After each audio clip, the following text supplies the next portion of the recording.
E aí quando a gente fala do CLT, né, infelizmente hoje o CLT virou piada e a gente tem que desmistificar isso, né? Se manter atualizado eu acho que é primordial, independente de qual for a área de trabalho. Vale muito mais uma pessoa que às vezes não tem tanta experiência, mas tá com a garra ali para conquistar, do que uma pessoa que às vezes já chega no mercado com vícios.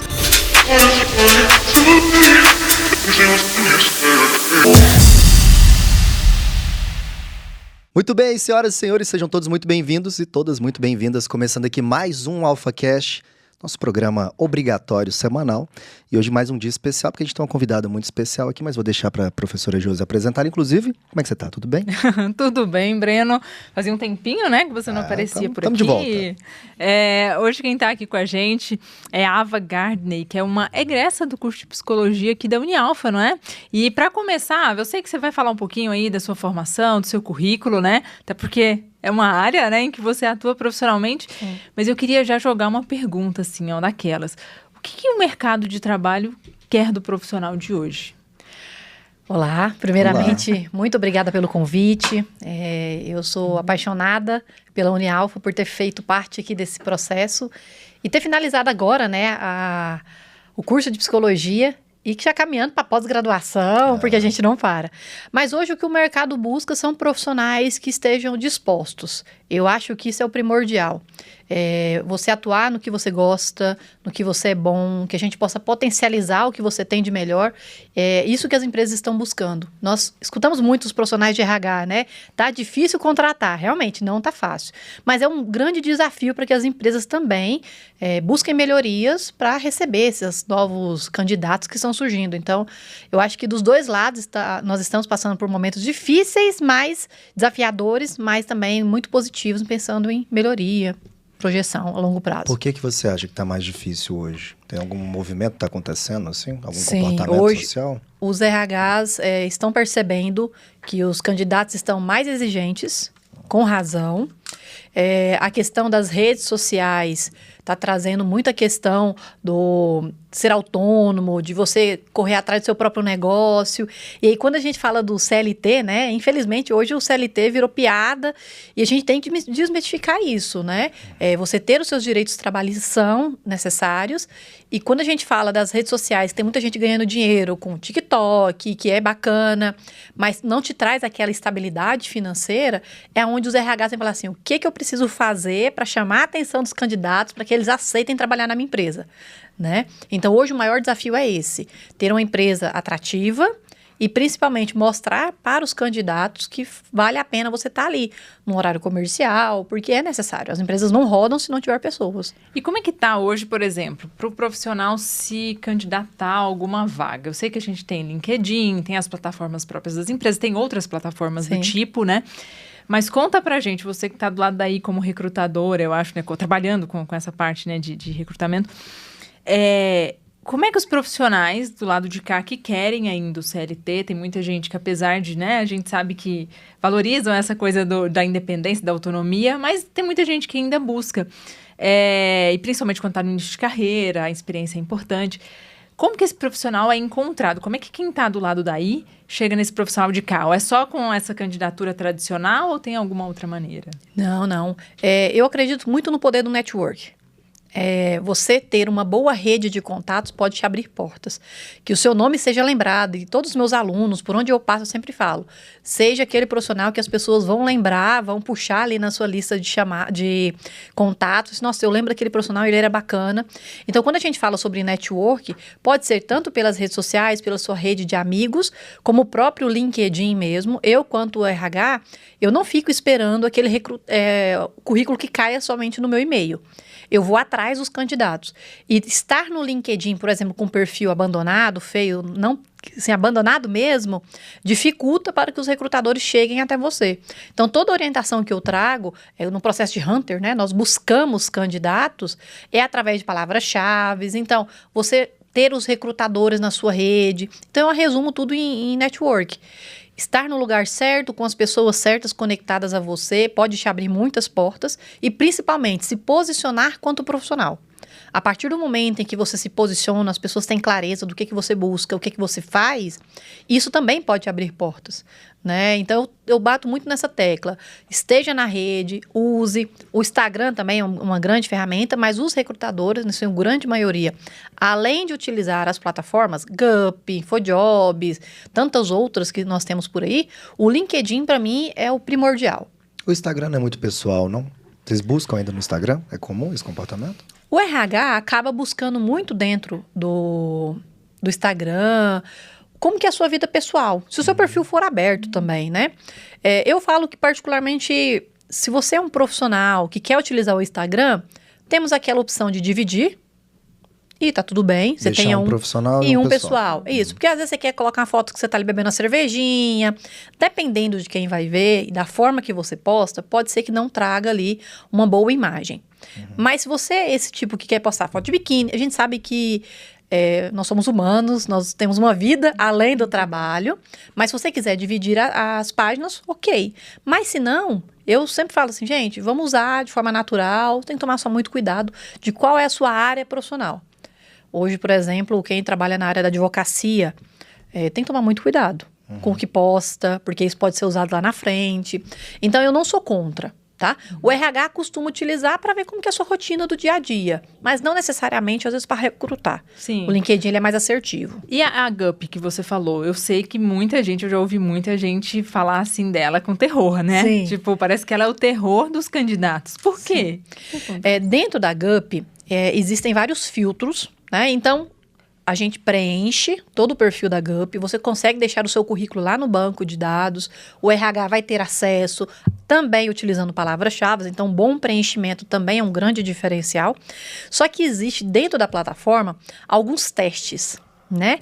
E esses testes, o que o pessoal reclama? Uma vaga simples, analista, quando você vai ver tem 10 etapas. Você tem que fazer 3 testes, entrevista com RH, entrevista com gestor, entrevista com mais umas 3 pessoas, fazendo com que o processo se torne moroso, demorado. E o candidato que está do lado de cá está com senso de urgência, né? Nossa, eu preciso de um emprego e é 10 etapas, não quero fazer parte. Então, a reclamação, muitas vezes, é por esse número grande de etapas, né? Só que aí eles criticam a Gup, só que o problema não é a Gup, o problema é a empresa que coloca tantas etapas. Então, a gente sabe que tem muitas empresas que são bem criteriosas. Então, por isso que a gente tem tantas etapas. Tem outras que são mais tranquilas. Você só vai enviar o currículo, fazer entrevista com o RH, fazer entrevista com o gestor. Se você for aprovado, ok. Tem uma opinião sobre essas quantidades de etapas? Ou cada vaga é uma particularidade? Cada vaga é uma particularidade. Cabe muito a entender o que essa empresa quer filtrar ali. Nós temos, por exemplo, o teste DISC, né, que é muito utilizado pelas empresas. A Gup tem o teste DISC aplicado. Esse teste, por exemplo, ele vai entender se o perfil daquela vaga condiz com o perfil do candidato. Facilita para o RH ter mais assertividade em encontrar o candidato ideal para aquela vaga.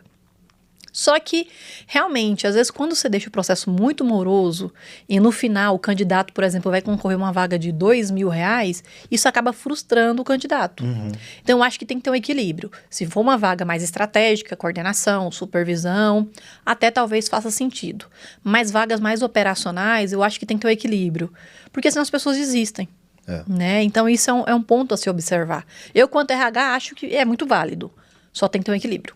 E essa questão, por exemplo, de experiência, né? Que é o dilema que a gente do lado de cá, acho que o Breno também vê muitos alunos falando, poxa, eu quero tanto começar na área, eu quero fazer um estágio, só que eu tô aplicando para um monte de estágio, não me escolhem, porque eu não tenho experiência e aí é aquela coisa, né? Que veio primeiro o ovo ou a galinha. Como é que eu vou ter experiência se não me dá uma primeira oportunidade? Se não me dá uma primeira oportunidade, nem para um estágio muitas vezes. E aí o que eu falo para eles é, olha, aproveita essas oportunidades da instituição, por exemplo, monitoria, coisas que podem gerar um portfólio real para você, que de qualquer modo vão te gerar experiências reais. E aí você sai desse status de, né? Não precisa falar que você não tem experiência, porque você vai ter experiência em algumas coisas. Sim. Mas como que você enxerga isso no mercado? Principalmente para estágios, onde muitas vezes você vê a exigência de experiências e muitas vezes, infelizmente, nos dias de hoje, um volume muito grande de atividades que não deveriam ser feitas por uma pessoa só.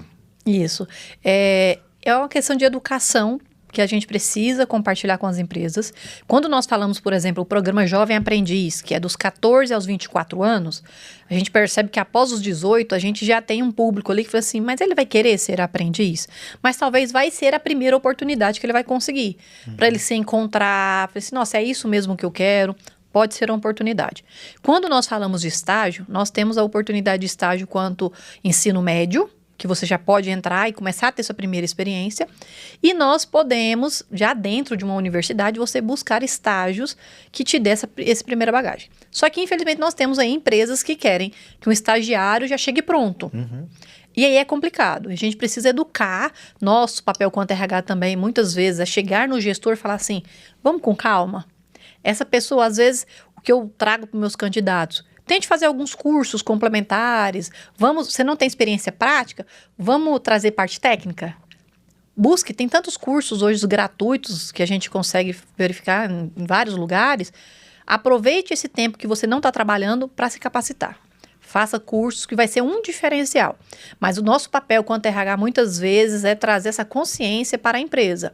Olha, estagiário é alguém que está cursando, está aprendendo, e o nosso papel é ensinar, ajudar esse profissional a entender o mercado, né? Eu tenho uma frase que eu gosto muito, e eu vou falar ela aqui, e aí, se eu tiver errado, você também pode dar uma bronca em mim.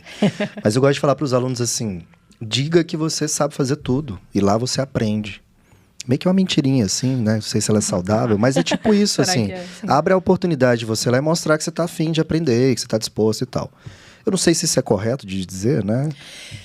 O que acontece? Quando você fala que você já sabe fazer, provavelmente lá na frente vão te cobrar aquilo. E eu sempre falo, às vezes o interessante é você ler o descritivo da vaga. Eles estão pedindo isso, isso, isso. Você não sabe? Pesquisa. Pelo menos chega na entrevista falando assim, olha, eu não sei, mas eu já li sobre, já pesquisei sobre. Hoje vale muito mais uma pessoa empenhada a aprender do que uma pessoa que às vezes já chega achando que sabe tudo e na hora do vamos ver não dá conta de entregar. Então eu falo muito sobre isso. Leia muito bem o que estão buscando, tente entender qual é o cenário daquela empresa, né? Qual que é o perfil daquela empresa, uma empresa mais tradicional, uma empresa mais flexível, porque às vezes você consegue ganhar, né, a sua vaga na entrevista quando você mostra que você simplesmente buscou entender o processo. Você sabe onde você está indo trabalhar, Sim, exatamente, né? Exatamente. Até para evitar frustrações, né? Como que está a sua disponibilidade também para aprender? Tem pessoas que às vezes têm mais dificuldade, né? E como é que fica essa parte, por exemplo, de... nesses processos todos, as empresas, enfim, hoje eu sei que é um mundo diferente por conta da tecnologia, esse profissional de hoje, na nossa área, principalmente aqui da comunicação, afeta de certa maneira, principalmente algumas tarefas que são mais básicas, vamos pensar assim. Então, aquele profissional que era mais inexperiente, assim, que era contratado para assistente, às vezes até analista, praticamente, ali a função dele muitas vezes é dividida ali com IA ou substituída por uso da IA. E aí, o que acontece? Como é que o profissional consegue sair disso? A gente sabe que a IA tá aí, tem layoffs toda semana aí, principalmente no setor de tecnologia, que era um setor que contratava muito, né? Era um setor que tinha altos salários, hoje ainda tem contratações e tal, mas a gente percebe que está tendo esse movimento. As empresas cresceram, incharam, aproveitaram tudo desses profissionais e muitas vezes vão lá e agora, preciso enxugar agora os meus, né, custos e aí eu vou dispensar os funcionários. Como é que o profissional lida com isso, né? Infelizmente, eu abro o LinkedIn várias vezes na semana e toda vez aparece ali relatos, né, de pessoas da minha rede ou de pessoas próximas que relatos foram compartilhados, de pessoas que estão dentro desses layoffs. Como é que um profissional desse, de qualquer área que seja, né, que ela passa por isso, como é que a pessoa se reergue, como é que ela mantém realmente a postura dela como profissional, mantém a cabeça erguida e vai em busca mesmo de outras oportunidades sem dar passos para trás, né? Sim, se manter atualizada eu acho que é primordial. Independente de qual for a área de trabalho. A inteligência artificial, ela realmente está substituindo algumas profissões, né? Mas ainda assim, ainda precisa de uma pessoa por trás para pensar na parte estratégica. Eu acredito que a IA, ela veio muito para nós como uma ajuda, né? Então, é importante, a gente fala de gerações, né? Até 2010... O primordial para você ter num currículo, eu falo sempre para os jovens, é ter pelo menos a informática básica. Hoje em dia, é informática básica e inteligência artificial.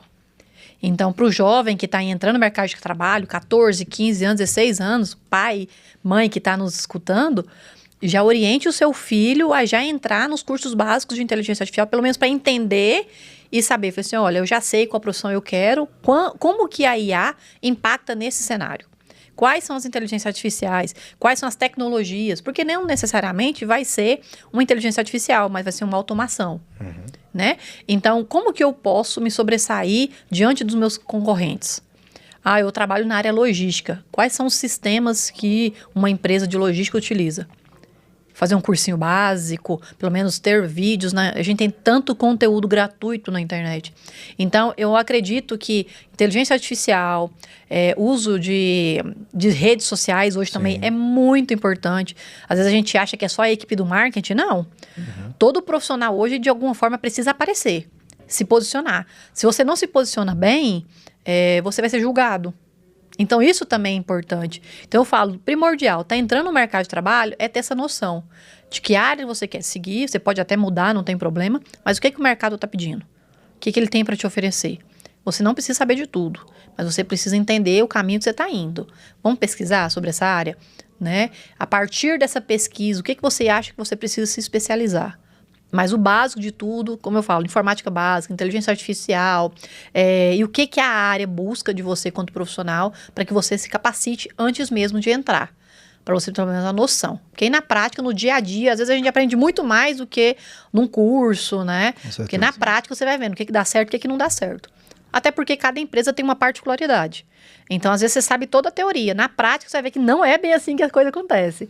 Então, é importante ter essa noção. Na minha época era datilografia. Ai, peguei. Assim, eu sou novinho. Era um avanço de quem Fiz o curso de datilografia, mas não cheguei a utilizar. Mas já me ajudou muito na parte de digitação. Sim. Entendeu? Então, eu peguei a transição, datilografia e computador. Então, tinha aqueles computador A gente fazia curso de informática, né? Curso de informática, de disquete. Exatamente. Então, eu passei por essa transição. Então, até em sala de aula, eu falo isso muito para os meus alunos. Eu tenho muitos alunos na média ali dos 15, 16, 17 anos. Aí eu mostro para eles a máquina de escrever. Eles falam assim, eu já vi, mas não sei o que é, não. Fax. Como é que fica essa parte, você falando de transição? Me lembrou aqui até o que a gente falou aqui no AlphaCast anterior, né? Falando sobre formação, essa coisa de você... Por exemplo, faz um curso superior, antigamente a gente tinha muito isso, né? Faz uma graduação, aí ponto, eu vou seguir carreira nisso aqui. Hoje eu percebo que as pessoas veem muito a questão de fazer novos cursos, né? E aí vão complementando a formação e muitas vezes elas também entram...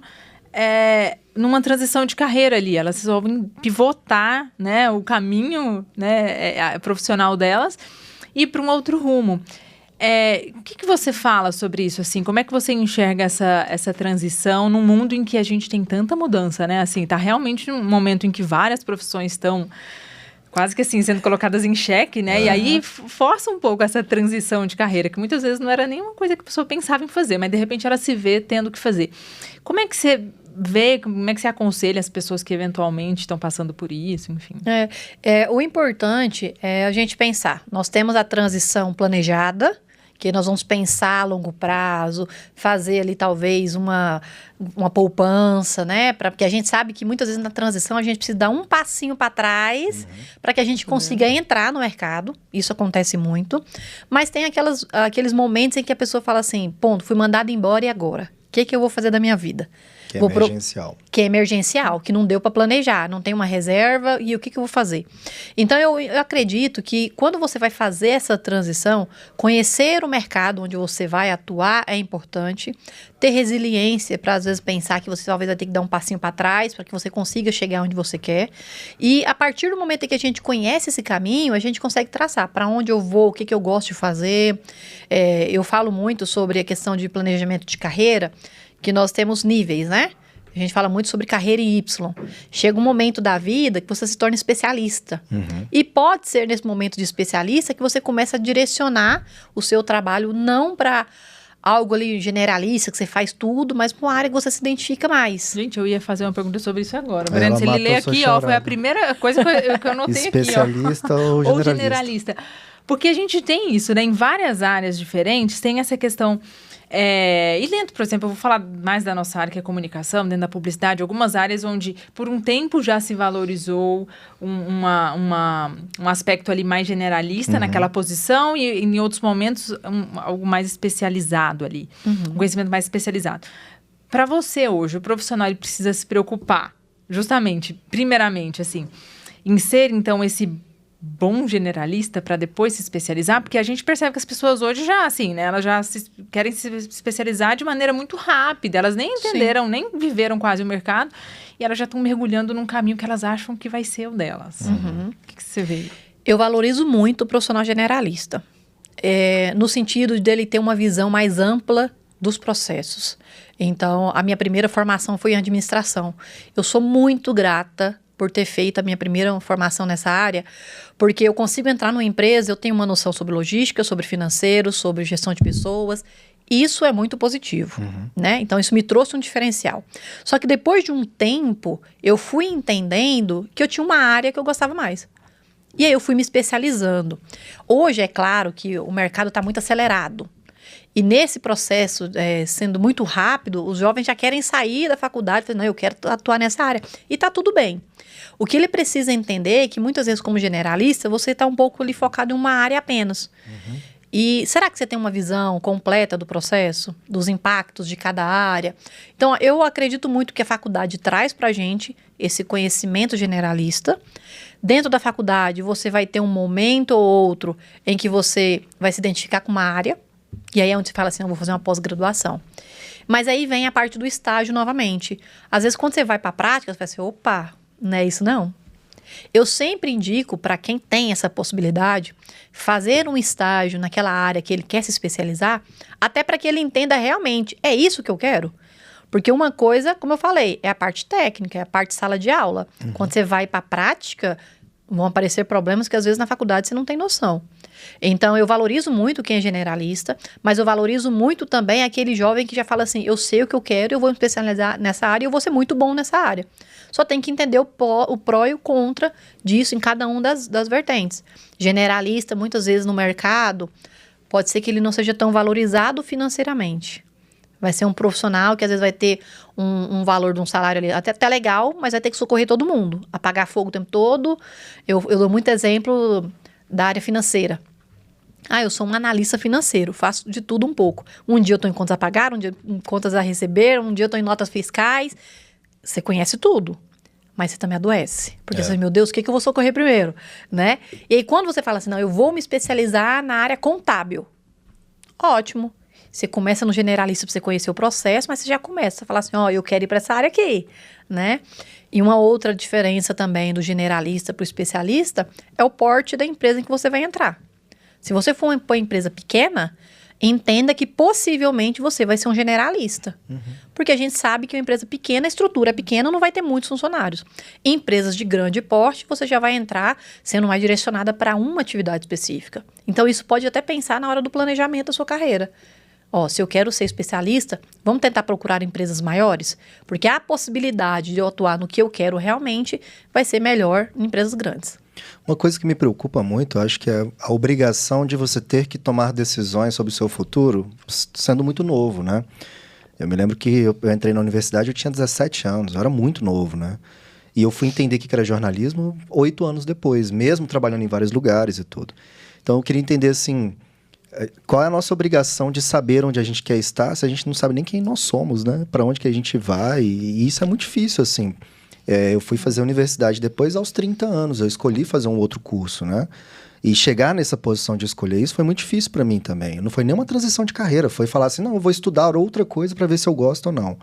E eu acho que a gente tem que experimentar. Você não gostou do primeiro? Não, eu formei em jornalismo, depois fui fazer educação física, né? E eu digo assim, eu falei, nossa, eu quero ver eu nesse outro lugar também, se eu vou gostar desse outro lugar. E eu acho que existe uma cobrança, talvez, no Brasil, enfim, você tem 18, aí você tira a carteira de motorista, você tem que fazer uma faculdade, você tem que escolher o curso que você vai fazer. Isso é um problema, né, não? A exigência é muito pela necessidade do mercado, né? Nós precisamos o tempo todo de profissionais capacitados, profissionais que busquem, né, entrar no mercado e já está quase que pronto, né? A gente vê muito essa cobrança. Mas eu acredito que o autoconhecimento é o primordial para você entender aonde você vai. Aí eu vou puxar a sardinha para o meu lado, da psicologia. A questão da terapia, a questão de testes, de orientação profissional de carreira, isso é primordial. Porque nós vamos falar assim, o que você gosta? Começa com a juventude mesmo.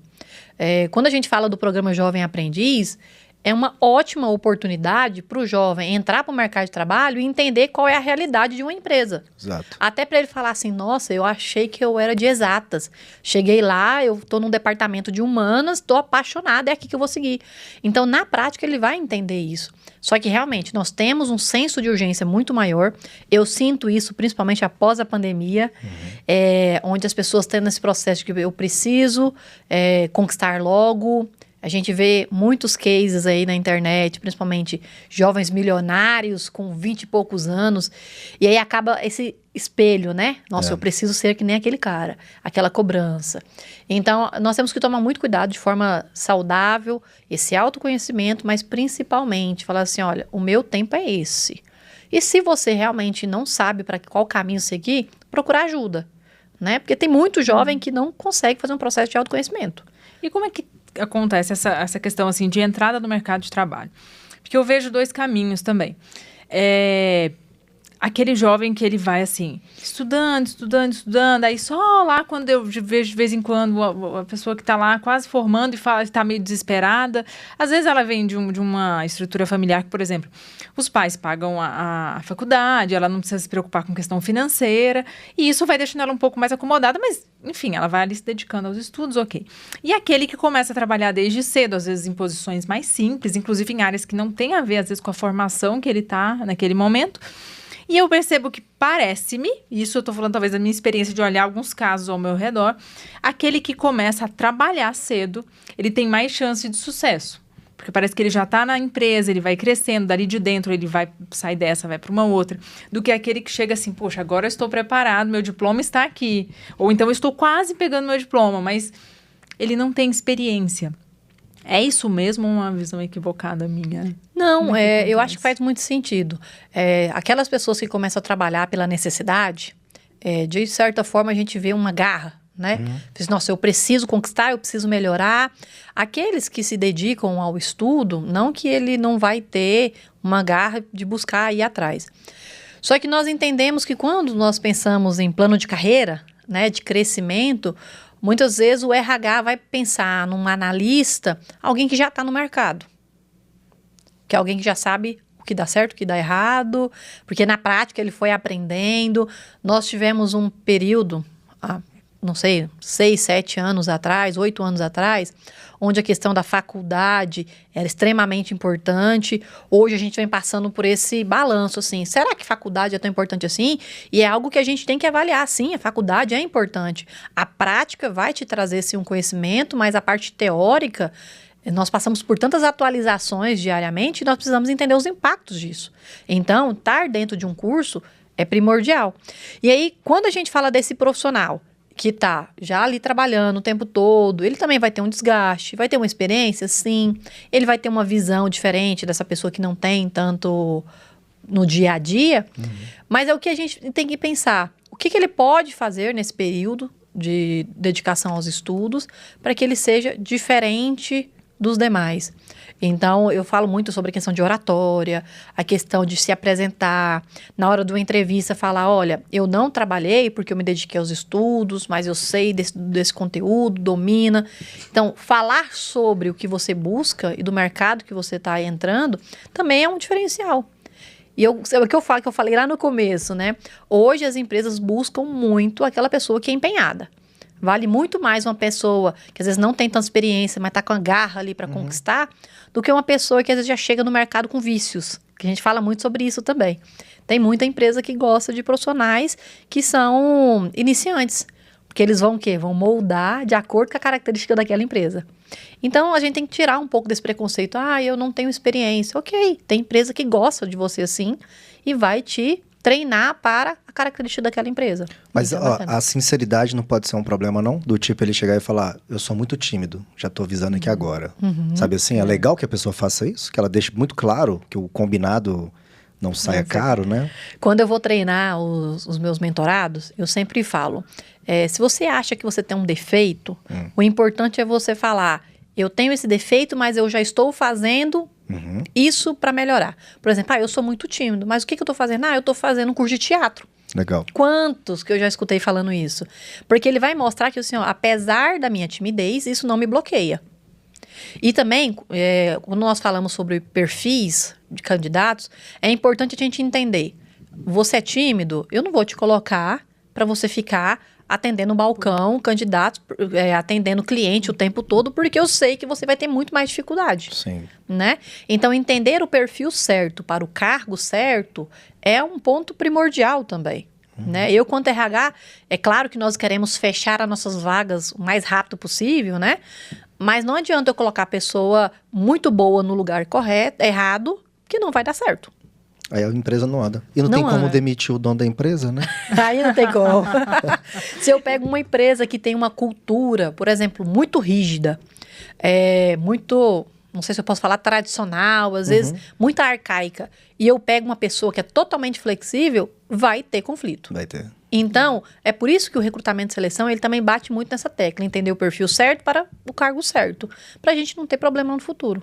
Eu acho que um segundo episódio poderia ser sobre se manter dentro do mercado, né? E depois também entender essa empresa, porque existe isso também, né? Às vezes você entra na empresa, mas a sua relação lá dentro é uma loucura, né? Tem um monte de coisa que você tem que fazer lá para viver essa gestão de pessoas, né? E nós já passamos por... nós evoluímos muito. Eu vou trazer alguns exemplos. Há um tempo atrás, você falaste de tatuagem, piercing. Quanto a gente sofria com preconceito. As pessoas iam de camisa longa para tampar e tal. Hoje em dia não tem mais isso. Né? Claro que tem uma empresa ou outra que ainda é mais arcaica nessas exigências, mas eu sempre falo para os meus mentorados, se aquela empresa não te aceitou é porque ela não é para você, parte para a próxima. Legal. Não sofre. A próxima talvez vai ser a melhor que você estava esperando. Então, assim, você precisa estar numa empresa onde você seja você mesmo, que aquela empresa condiza com o que você busca, com o seu projeto de vida, e assim você pode evoluir. Nós temos vários exemplos, por exemplo, a Chili Beans. Eu falo, gente, eles adoram quem tem um perfil mais alternativo, tatuagem, piercing, black power, e tá tudo bem, é uma empresa bacana. Se você tem esse perfil, vai para essa empresa. Né? Então, assim, eu acho que é você se encontrar, entender, quando a gente volta de novo no autoconhecimento, o que eu não abro mão? Eu tenho uma religião específica. Eu quero trabalhar em uma empresa que tenha os mesmos princípios que eu tenho. Ok, tudo bem, vamos pesquisar. Entendeu? Legal. Isso é importante, você entender onde você não vai precisar se moldar tanto para fazer parte daquele processo. Perder sua identidade, né? Exatamente, não compensa. No final do mês, aquela piadinha, né? Não compensa. Tá rolando aí. Mas é importante a gente entender aonde você quer fazer uma pergunta final? Você ia fazer, eu te interrompi. Porque eu tenho... Não, eu acho que a gente porque deixa... Você tem um monte de dúvida aí, né? Para outras perguntas, porque eu tava pensando, era mesmo nessa questão do aluno. Eu só queria que você deixasse uma mensagem final, no sentido assim, a gente reforça muito, né, a importância do networking no sentido assim, da construção disso para o aluno desde o primeiro dia que ele entra em sala de aula. Os colegas, os professores, a gente bate muito nessa tecla, mas eu queria que você, na sua perspectiva, falasse disso, né? Assim, deixasse uma mensagem final para esse aluno que muitas vezes acha que o mercado de trabalho é lá fora, aqui é só a faculdade, aqui é só o curso superior, mas ele não, né? A postura, às vezes, ela não está, talvez, de acordo com o que deveria ser. Então, deixa uma mensagem final para essa pessoa. Às vezes você falando, eles escutam. Quem sabe dar certo. Eles escutam a gente, não. Casa de Ferreira, Espeto de Pau, o pessoal fala assim, não vão pegar referências, né? Os professores, eu sempre falo muito para os meus alunos, enquanto você estiver nesse período de preparação dentro da faculdade, se posicione, utilize tanto as pessoas que estão próximas ali a você, para que elas te conheçam, saibam o seu nome, saibam o que você faz, o que você busca. Eu acho que isso é muito bacana. Vai montando ali, tendo ali relacionamentos, e a partir desses relacionamentos pode ser que as pessoas encontrem em você alguém que eles estão buscando lá na frente numa outra vaga. Quantas vezes eu já contratei parceiros de sala de aula para trabalhar na minha empresa porque eu sabia a história daquela pessoa. Claro que nós sabemos que tem pessoas que são mais vergonhosas, tímidas, não interagem tanto. Mas é bacana que as pessoas entendam a sua história, entendam o que você busca. Principalmente, posicionamento, quando eu falo novamente de redes sociais, Instagram, estar no LinkedIn. Você tem mais de 16 anos, esteja no LinkedIn. Tenha provas sociais. Eu falo muito sobre provas sociais. O que são provas sociais? Participou de uma palestra, fez uma apresentação, tira uma foto, faz um texto e posta. Legal. Postou, marca pessoas que estão envolvidas. Fiz uma visita técnica, posta e marca a empresa. Isso gera engajamento. E esse engajamento, as pessoas vão percebendo que você está se capacitando, que você está buscando conhecer o mercado, né? E é um diferencial que muitas vezes os candidatos falam assim, não gosto de rede social. Você não precisa ficar aparecendo o tempo todo. Né? Você não precisa ficar criando conteúdo, né? Nós temos pessoas que falam, eu não quero criar conteúdo, tá tudo bem, não precisa ficar criando conteúdo. Mas você tem que pensar que o agora precisa ser mostrado para as pessoas. Se promova, né? Se promova. Eu, com 17 anos, eu tive um programa de rádio. Isso há muitos anos atrás. Tenho foto? Não tenho uma foto que eu posso comprovar. E hoje eu bato muito na tecla falando sobre isso. Eu tive um programa de rádio e eu não tenho como provar. Então eu falo isso para os meus clientes. Tá dentro da faculdade, tá dentro do trabalho, participou de um evento, tire foto, poste, faça um texto bem elaborado. Não sou tão bom na escrita, vai pro WhatsApp, vai pro chat. Ele vai te ajudar ali na parte de texto. Às vezes seus domínios são outros, né? Então eu falo muito sobre isso, posicionar-se, deixar que as pessoas lembrem, né? Eu falo muito sobre marca pessoal, que as pessoas lembrem do seu nome, o que você busca, porque pode ser que a oportunidade apareça. Né? Show. Ô, Ava, obrigado pela sua participação, foi maravilhoso. A gente deixa as redes sociais dela, sim, né? Sim, vamos Ela falou que toda vez que ela dá uma entrevista, o pessoal procura ela para consultoria, mas a gente entendeu por quê, porque você tem uma clareza sobre isso, sobre o mercado. E é isso, e aí você aproveita, curte, compartilha e dissemina esse vídeo para todo mundo. Até a próxima. Exatamente. Obrigado. Obrigada. Tchau.